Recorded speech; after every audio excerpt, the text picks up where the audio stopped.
Ibingi ngayon ang katahimikan ni Vince Dizon. Pansin po ninyo, maaari pong isipin ng iba. Meron kayong sinusunod na script. Para sa proponent na si ES, ayon sa dokumento, lumalabas na tig 250 million each ang mga proyekto. Una nang sinabi ni Senate President Pro Tempore Ping Lacson na hindi bababa sa 5 cabinet secretaries ng ehekutibo ang may allocables sa 2025 budget. Posible raw ipatawag ng Senate Blue Ribbon Committee ang mga individual na nasa dokumentong tinaguriang Cabral Files kasunod ng imbestigasyon ng komite sa flood control scandal. Doon din lumitaw ang pagkakadawit ni dating DPWH Secretary Manuel Bonoan pagdating sa di umano'y pagkakaroon ng share sa kickback sa infra projects na itinanggi na rin ng dating kalihim. Ayon kay Lacson, nasa halos 30.5 billion sa Cabral Files ang nakapangalan daw kay Bonoan. Pagdating sa ibang mga kalihim, una na ring siniyasat ng BNC ang pagkakalitaw ng pangalan ni DepEd Secretary Sonny Angara sa Na maaari pong isipin ng iba. Na meron kayong sinusunod na script. Mahirap po mga kapatid yung ikay na uubligang magsinungaling. Yes. Good morning mga kasama. Nandito na naman si Kuya Goods nagbabalik. At syempre kung di ka pa nakasubscribe sa ating channel, subscribe na lang po at hit mo na rin yung bell para update ka sa ating mga video. At kung nahihirapan ka makatanggap ng notification sa ating channel, madali lang po yan. Punta po kayo sa YouTube. Type nyo lang po sa search bar si Kuya Goods at lalabas na po yung ating channel. Pahapyaw. Nabumanat itong si Manong Ted dito kay Dizon. Asang ka na, Dizon? Mahiya kayo campaign ni Budol Pangulo. Siniwalat. Remulla versus Duterte. Naku. Akain ka ng alikabok. Oo. Lacson sa Malacanang, selective justice, pinapairal. Naku, ano kayo mga balita dito? At mga senador na naghudas kay BP Sara. Naku, may balita. Sino-sino kaya itong mga senador? Papangalanan kaya ito?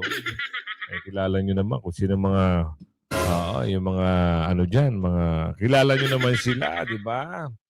Mamaya, bibigyan natin ng magandang reaction yan kung sino-sino yung mga naghudas at humudas kay BP Sara. O yung mga nakinabang. Matagal ng issue yan, pero siyempre, hindi pa rin nakakalimutan ng ating kababayan. Lalo na in-endorse ni BP Sara, yung isang babae. May kapatid siya dyan eh. Pero nangyari, di ba? Kakapalampis, ginamit nila mga Duterte. Ito sa balita, ito mamaya si Kong Paras ang magbibigay sa si Manong, sino ito? Mamaya na, nakalimutan ko eh. Simulan natin dito. Pahapyaw sa nakakabinging katahimikan, asa na? Transparency ang hinahanap ng taong bayan, pero patay mali siya kayo. Pa-travel pa kayo, pero bawal mag-travel. Ayan ang mga sinabi, di ba? Pero kayo nagpapaka. Sarap taong bayan nagpapasahod, pero sarap buhay. Yan tayo eh. Kaya banat ni Manong, eto, pakinggan nyo. Nakabibingi ngayon ang katahimikan ni Vince Dizon. Pansin po ninyo, maaari pong isipin ng iba. Meron kayong sinusunod na script. Kasi usually, react agad yan eh.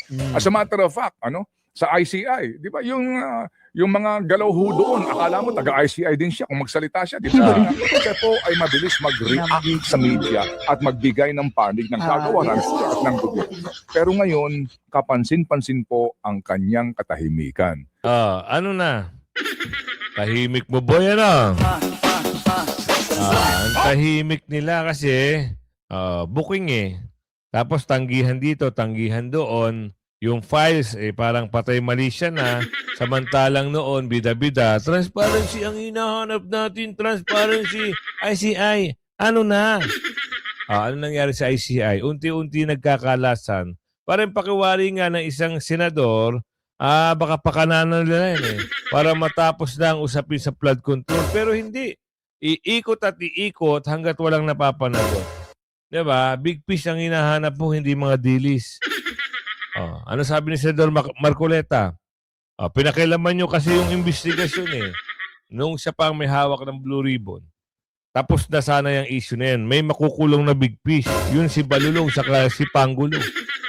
Ngayon, ang sabi ng Pangulo, maglalagay ng ICI, Independent Commission for Infrastructure. Nangyari. Unti-unti na silang nagwawala tuloy. Unti-unti na nagsisipag-resign. Unti-unti na ngayon nawawala ang usapin. Ang usapin dito, sino ang magnanakaw? Sino ang dapat managot? Nagamit si Diskaya. Nagamit yung ibang contractor. Nagamit yung ibang DE. Sa pagnanakaw ng mga malalaking isda, ang nagsasuffer ngayon, yung mga contractor at mga DE. Pero sila ang ginamit, sila yung naging way para makamal-kamal ng bilyones at trilyones na may maleta. Special delivery pa sa bahay ni Balulong. Sa Forbes. Isipin nyo ngayon. Ang nakulong, yung nagsiwalat. Na sino? Kumakamal ng 25%. Pag walang 25%, galit pa. Tuloy. Kung ikaw rin si Vince Dizon sa mga panahong ito, mahirap yan kung sa kalooban mo, gusto mong isiwalat ang lahat na nalalaman mo. Tapos hindi mo pwedeng gawin. Hindi mo pwedeng gawin kasi may Alanganin ka rin kung kasi gagawin may script kayo Aray ko po. Aray ko pa. na gustong sundan. Hindi, kasi Ito lang naman kaisipan na maaari pong isipin ng iba. ako Tama. naman. Na meron kayong sinusunod na script. Mahirap po mga kapatid yung ikay na uobligang magsinungaling at magtago ng katotohanan. Alam niyo ang tao naman kasi may ano yan, may tayo namang lahat may budhi, di ba? Ayun, yun usaping budhi. Konsensya ika nga. Kung ikaw, alam mo na inuutusan ka lang para magsinungaling, mag-resign ka na. Pero yung budhi mo, gusto mo ng kamal-kamal din na pera, yun lang, patay mali siya na. Ang mama, wala, silence, tahimik sa usaping kung sino mananagot. Diba, nung una, bida-bida ang mama. Agoy, sabi ng Pangulo, gusto natin ng transparency. Pumaut pa. Bida-bida, no. Ngayon, wala silang mga pakitang muka. Kasi, nasisiwalat na sila ni Kong Lebiste. Kaya niyo ba si Kong Lebiste? Hindi niyo kakayanin yan.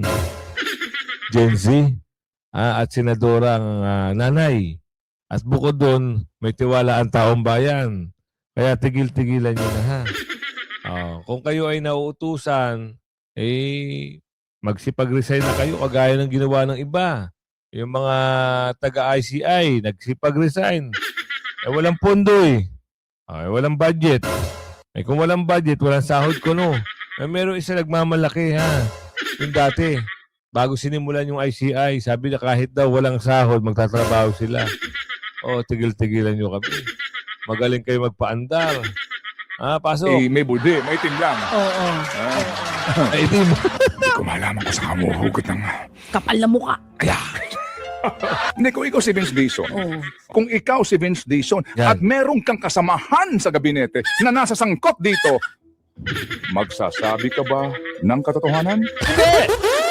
Ilalahad mo ba Hindi. lahat ng laman nitong mga files? Grabe, Kung ako si Vince, talaga namang medyo... Isipin nyo ba? Tumbok na tumbok Hindi na ginibigyan ng code name. Kung ikaw ba si Boy Paos, at ikaw ay nakikinabang, magsasabi ka ba ng katotohanan? Siyempre hindi. Kailangan mo makinabang. Agoy. Pwede pala tayong impersonator, Ay, sabi ng Pangulo, tuloy. Magmumuni-muni muna ako. Ako muna yung mag-iisip-isip. Kasi mahirap din kung ikay pumuposisyon para sa 2028. Yun na. Maipasok natin yan, Marami ang nangangarap, na tumakbo, lalo lang Luna. Ayan, si Boy Paos. Di ba, parang sasabak sa pagka-busy. Tapos ngayon, may nababalita, itong si Vic Jan o John Vic, sasabak sa pagka-presidente. Ha? Mag-isip muna kayo ng 100 beses, mga boss. Bago kayo magsalita. Baka sayang lang ang pera.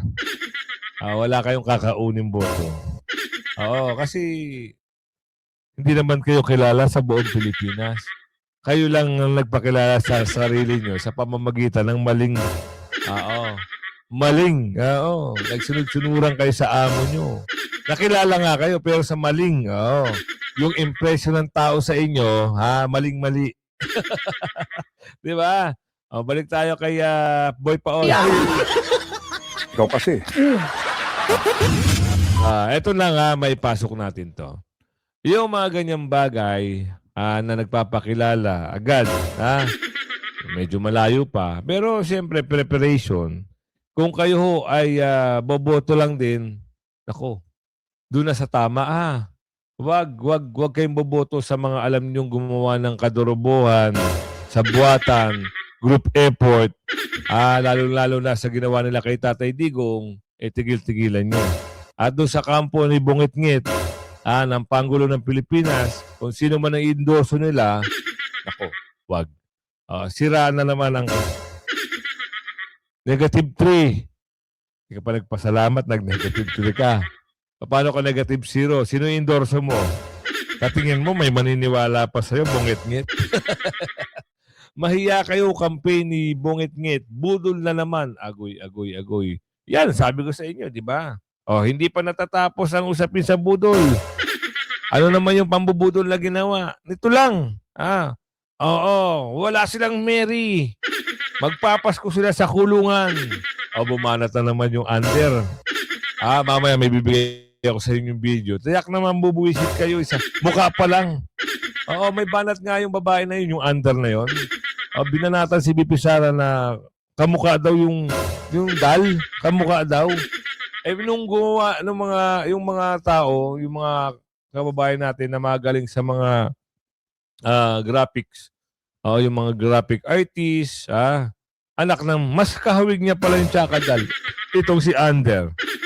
Oo. Ay, pasok natin. Prof. Tikia, ano yan? Parang nabudol na naman tama. ang Pilipino dahil ang nakulong o merong kaso ay mga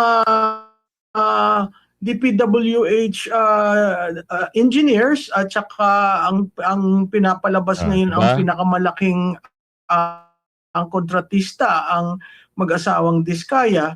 Alam naman natin sa mga lumabas na mga dokumento, hindi sila ang pinakamalaki at hindi lang yung mga DPWH provincial or district engineers ng Bulacan ang karapat-dapat na nahatulan.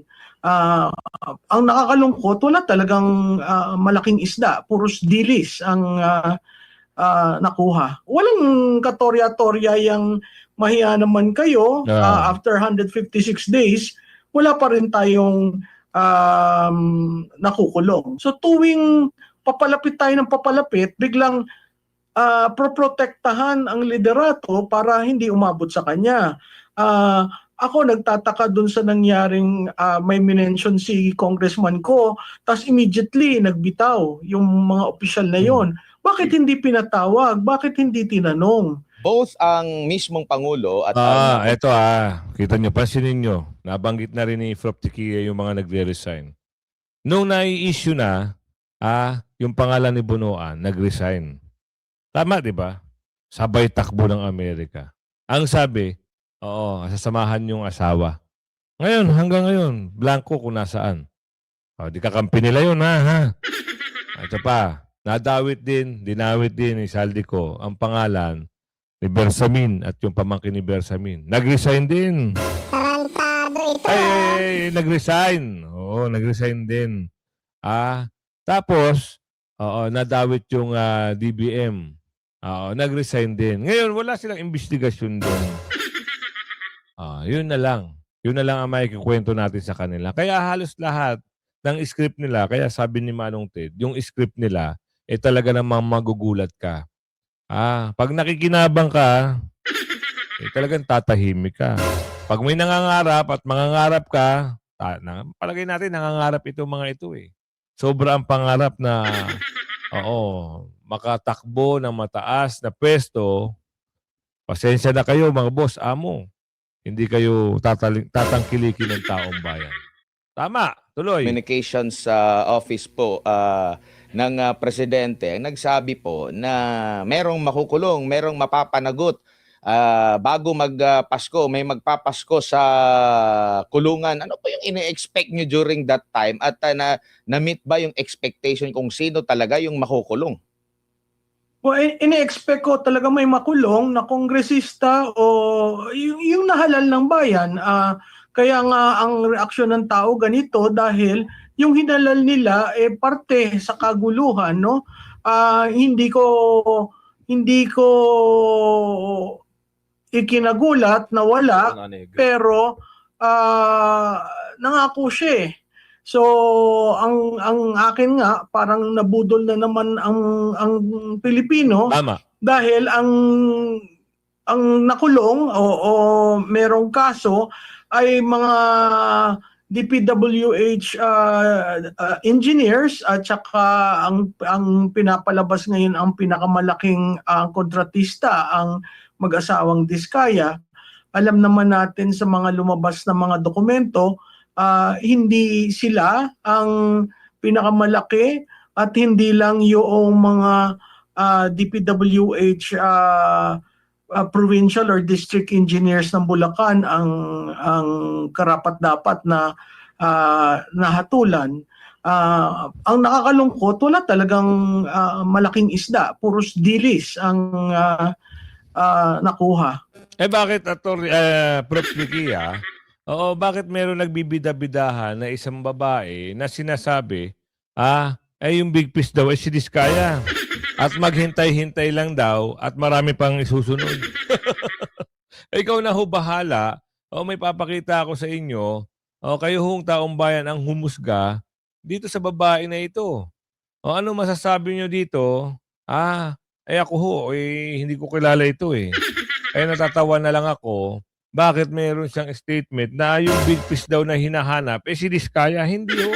Ang hinahanap ng taong bayan, yung pinagdadalahan ng mali-malitang pera. Bakit hindi nyo maipasok sa kokote nyo na yun ang issue? Bakit? Magkano? Sabi ni Aling Ledesma, pasok.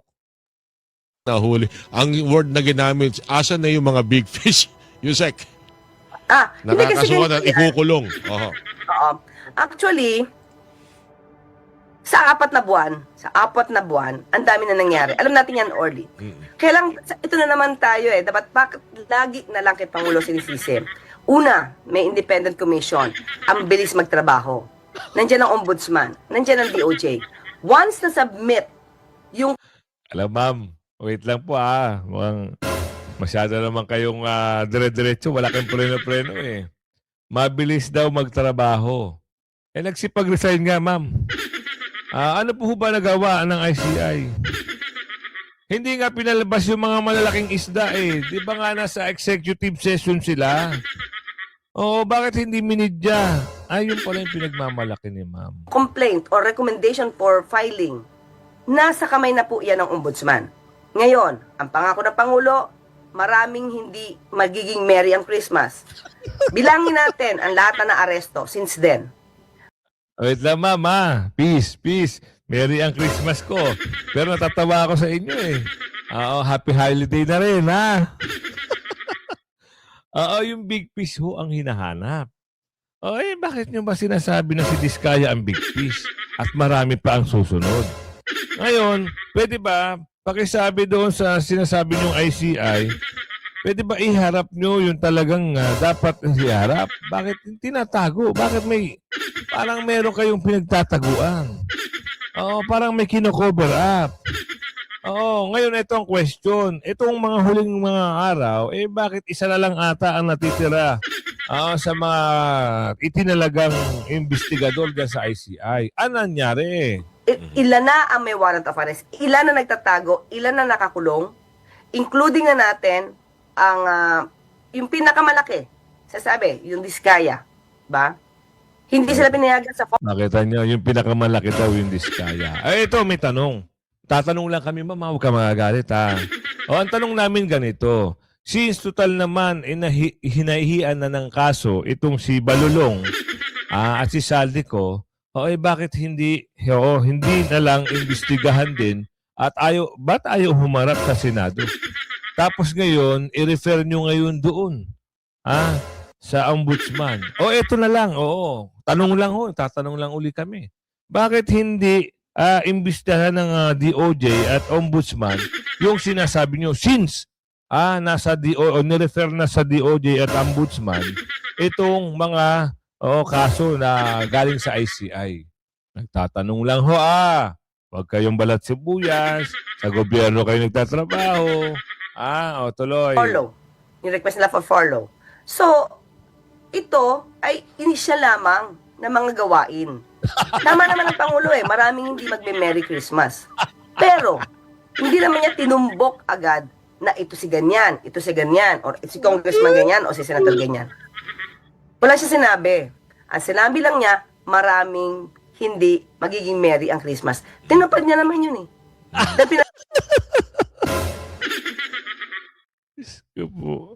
Yun na pala yun. Yun na yun, ma'am. Alisin na natin si ma'am. Ayun pala yung explanation ni ma'am. Ma'am, thank you ha. At lagi mo kami pinapatawa. At yung mga iba ay lagi mong iniinis. Marami nagagalit. Ma'am, kasi ibang klase ka talaga magpaliwanag. Kakaiba ka talaga. Lacson sa Malacanang, selective justice pinapairal. Naku, mukhang babaligtad na ata to si Senator Lacson. Bakit kaya nasabi niya ito? Sino pinapatungkulan? Tila selective justice umano ang nangyari sa multi-billion peso flood control scandal. Ayon kay Senator Panfilo Lacson, wala pa kasing nakukulong na big fish sa iskandalo. Taliwas sa pangako ni PBBM na may paghihimas-rehas bago magpasko. Tama. Ni Lacson, kung hindi sigurado, hindi na raw dapat magbitiw ng salita. Ngayon daw na may bagong pangako na may makukulong pagdating ng bagong taon, hindi may iwasan ang pagdududa. Panawagan niya sa Malacanang, wala dapat... Ito na. Panggulo ng Pilipinas. Binibira ka na ng tao mo. Mukhang kasi nadadamay ata sila sa... kasi wag mangangako nabudol na una, nabudol na mga nakaraan, bubudol ulit itong magbabagong taon o pagkatapos ng bagong taon. Baka nung sinabi na hindi mayroon ang Christmas nila, nakamataas, higher. Ang pag-iisip pa. Kaya nasabi. Ngayon ito, meron naman atang patutsada na tatapusin lang ang bagong taon at meron naman silang ipakukulong. Kuno. Big fish ba? Sir, boss, amo manager, big fish ang hinahanap. Big fish. Alam mo ba yung big? Malaki. Malaking bakulaw. Itong protektahan at magkasa ng internal investigation sa ilang gabinete na may papel umano sa nangyaring iskandalo. Yung may papel sana kagaya ng pinsan mo, Pangulo. Saka, simulan na sana yung investigasyon sa Senado. Yung patungkol dito kay Saldico na usap-usapan at talaga namang nilahad. 'Di ba? Yung usapin na mali-maleta. So, patawag nila sa Senado. Itong si Balulong. Kasi, nakakaladkad ang kanyang pangalan. 'Di ba? Ngayon, doon siya magpaliwanag. Bakit wala pang nag-i-initiate ata? Nagtatanong lang kami. Gusto rin namin malaman bakit wala pang mga ganung bagay na di ba, yung pangalan ni Balulong, yung pangalan ni Pangulo, nasasadsad sa usapin na merong maletang involved. Diniliver daw kuno dito sa bahay sa Forbes at meron din diniliver sa Malacanang. Sa Aguo ba yun? Nagtatanong lang kami, bakit? Senado, ano nangyari? Sabi ni Aling Ledesma na panaginipan niya yan. Dapat daw ganito. ipatawag, imbestigahan. Oo, doon humarap. O nga naman, ano? Bakit wala nga naman nag-initiate, ha? Malay mo si Ateng, oo, mapaniginipan din, may bumagbulong kay Ateng na, oo, dapat ganito gawin natin. Para malaman natin kung saan ginamit yung mali-malitang pera o saan dinala yung mali-malitang pera. Ngayon, maiba tayo. Usapin kay BP Sara. Sino ang mga senador na traidor at nag-traidor? Ito, mga senador na nag-traidor, iba pa nga yung term nag-who. Das, kay BP Sara. Alamin natin, ha? Sigurado, diretsahan ito. Walang pakwela. Dahil ito, mga abogado yung iba dito, pasok natin. yan. Yan naman talaga. Uulitin natin, ha? Ano Karamihan yung... dyan. ito. Yung tanong dito. Ayan. Okay. So, magandang hapon muli. Yan. At ito, paring Eli, anong sasabi mo? Pag-usapan natin yung nangyaring kudita dyan po sa Senado at habang nasa kasagsagan ng pagdinig o hearing ng Senate Blue Ribbon Committee ay nabuo yung pagpipirma at na kung saan 14 ang pumirma pabor na mailuklok si Senator Tito Soto na maging Senate President. So, 15 bali sila lahat. So, ipakita natin yung mga bumoto, Sek, at isa-isahin nga natin. Sek, ikaw tingnan mo kung iba bakit bumaliktad. Di ba? At nalipat. Medyo ano na to. Ito yung... Ano bang usapin to? Parang matagal na ata itong issue Pero nakita ko kasi ilang hours ago. Parang one day ago.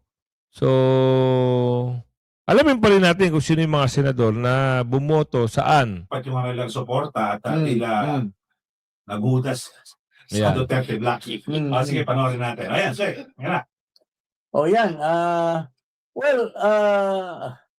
Yan naman talaga.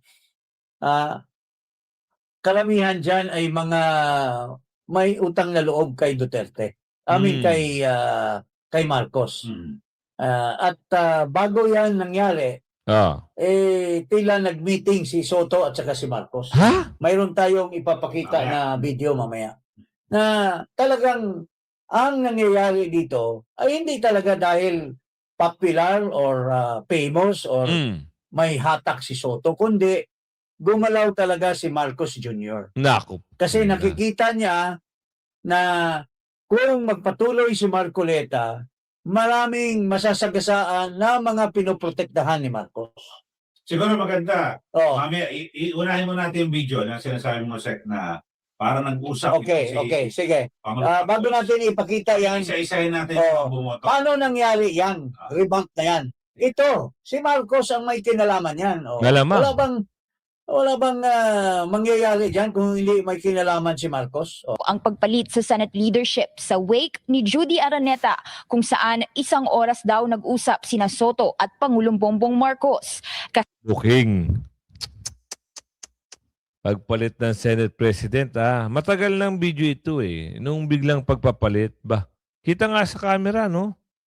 Nagkausap yung dalawa, no? Ibig sabihin, nagawan talaga ng paraan, palitan si Senate President Chis Escudero. Diba? Tuwan-tuwa si Bongit, Tuwan-tuwa siya, Diba? Naisatuparan naman niya yung mga gusto niya, pero... Sorry kayo, boss. Amo, manager. Oo. Negative 3 ka na. Bukas, baka negative 000 ka na. Wala na maniniwala sa inyo. Ito pala yung issue na yun. Ngayon, sino-sino yung mga senador?